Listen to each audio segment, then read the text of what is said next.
دنیا میں جو لوگ دین کا مذاق اڑاتے ہیں، دین داروں کا مذاق اڑاتے ہیں، اللہ والے کا مذاق اڑاتے ہیں، حلال حرام کی پابندی کرنے والے کا مذاق اڑاتے ہیں، توحید اور سنت کے تقاضے پورے کرنے والے کا مذاق اڑاتے ہیں،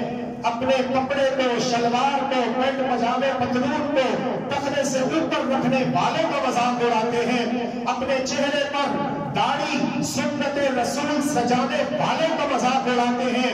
اور اس خاتون کا مذاق اڑاتے ہیں جو اپنے مسلمان ہونے کا ثبوت پیش کرتے ہوئے جب گھر سے نکلتی ہے اپنے ہاتھوں کو چھپا کے نکلتی ہے، اپنے سر کے بالوں کو چھپا کے نکلتی ہے، اپنے چہرے کو چھپا کے نکلتی ہے، اپنے قدموں کو چھپا کے نکلتی ہے کہ میں مسلمان ہوں، میرے رب العالمین نے میرے اوپر بندے کو فرض قرار دیا ہے۔ تو جو لوگ آج دنیا میں دین کا مذاق اڑاتے ہیں، دین داروں کا مذاق اڑاتے ہیں، علماء کا مذاق اڑاتے ہیں، مساجد و مدارس کا مذاق اڑاتے ہیں، اللہ والوں کا مذاق اڑاتے ہیں، اگر توبہ نہیں کرتے، استغفار نہیں کرتے،